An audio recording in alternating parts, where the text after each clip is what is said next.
Hi YouTube, the topic of today's video, as we announced, is a very interesting question. Is coffee addictive and how it works?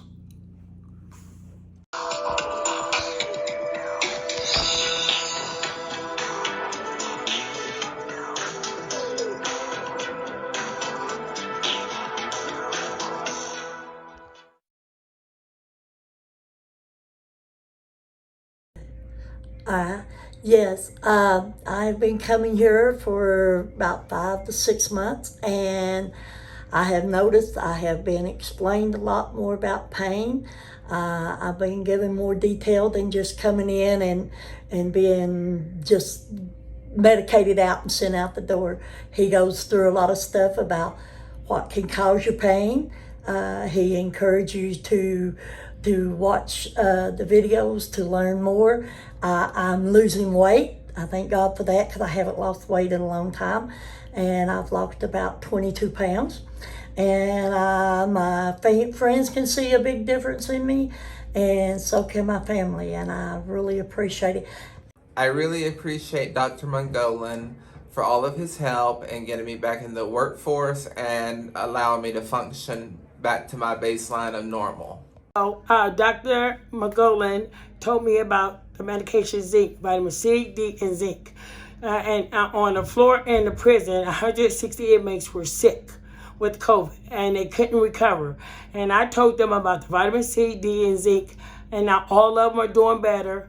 All of them are up and they're active, and they're all extra grateful about learning about the zinc. My name is Rick. I've been coming to Mr. Mungolan for the past 3 months now. He has totally turned my life around. His pain management course is excellent. He'll make sure you get up off the couch. You actually have a life now. I've already lost 35 pounds since I've been seeing him, and the man knows his stuff. First, I would like to mention that coffee, and being exact, caffeine, is the most widely used psychoactive substance in the world, and it's been used for hundreds, if not thousands of years. It originally most probably started to be used by humans in the area of Ethiopia or Eritrea and those areas, and then it traveled to Middle East, most probably to Europe eventually, and all over the world. Interestingly, when the coffee made its way to British Empire in the 17th century, it was actually fascinating. It was a fascinating development, and we have some historical documents about that. I can show you one of them. I put part of it in the title of the video. That's a real document dated 1674, and that's actually women's petition against coffee, I assume to British court system, claiming, as you can see, that coffee was blamed for making men neglecting their families and personal life and so forth. It was like a ritual. And by the way, in Ethiopia, it's a whole ritual. It's a coffee ritual, and it still exists. Like there is tea ritual in Far East, which is interesting. It's not how we see coffee nowadays. And the quotation of this court case, the coffee was blamed. Coffee leads men to trifle away their time, spend their money, and for a little base, black, thick, nasty, bitter, stinking, nauseated puddle water. That's what coffee was blamed in the 17th century in the British Empire. Nevertheless, most of us drink coffee. So is coffee addictive? Well, if you look at our previous videos about addiction, we noticed some features to addiction: use despite harm, tolerance. Is that applicable to coffee? How coffee works, and what we can practically do about that? And that we'll address in the second part of this video. Let's start with a very simple question: how coffee works. We said it's a mostly active psychoactive substance. How coffee works. It was actually not understood for hundreds, if not thousands of years. And only recently it was discovered that, like many psychoactive substances, it works on an existing receptor in our body. In this case, it's something called adenosine receptor. Okay, this is adenosine receptor. It's most probably responsible for a sleep-wake cycle, as you see in the bottom.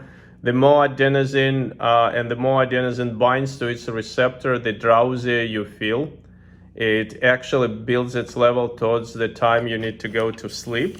And coffee is actually a adenosine receptor antagonist, meaning it blocks, it basically binds to this site, but it doesn't have the effect of adenosine. In an example that some people like to use, like remember old cars with the ignition key that you stick it in, but you can stick it in, but you can turn the car on. That's antagonist. So because it blocks adenosine, it keeps you awake longer. So that's simple, as simple as that. So is it really addictive? Well, can people use it despite harm? To some extent, yes. Well, people can get headaches. Some people in some extreme situation, they just live on coffee. They don't feel normal if they don't drink coffee in the morning, right? And that's also somehow maybe a sign of dependence, or even some would argue addiction. Having said that, this is negative reinforcement. If you know if you remember what we talked about addiction, so in other words, they don't get high, they just don't feel normal. They want to avoid withdrawal and feeling bad by not drinking coffee. And this is less dangerous. Is there tolerance to coffee? Absolutely, yes. Yeah, so some people who are used to coffee, they can drink a lot of coffee and don't feel the effect. Or, there are some people can drink a cup of coffee before going to sleep and actually sleep better. So they're definitely tolerant to coffee. So is coffee addictive? Well, it's an academic discussion. Maybe yes, maybe no. But the main point is that the harm is very, very small if it exists. So actually, the bottom line, most studies show that if you drink 1 to 2 cups of coffee, you can actually get a benefit. And if you drink more than 5 to 6 cups of coffee, you can start getting some negative impact of coffee. But nobody loses their job. Nobody, goes on the street because they drink coffee. So if there is a harm, the harm is not very significant. And therefore, this question is more academic. Depends on how much a purist you are in terms of academic definition. Is it addictive or not addictive? It's hard to say. But the bottom line, if you drink a little bit of coffee, it's actually good for you. The only concern is that instant coffee contains possible cancerogenic substances, not because of coffee, because it was how it was fried or prepared or whatever it is. And regular coffee powder through regular machine does not contain it. Nevertheless, I'm not aware of any studies that show that drinking any type of coffee is associated with cancer. Actually, drinking coffee is associated with less risk of cancer. So, drink your coffee, you'll be fine. Just don't overdo it. 1, 2, maybe 3 cups is okay. Once you go wild, beyond 5 to 6 cups, you're in trouble. Thank you for this question.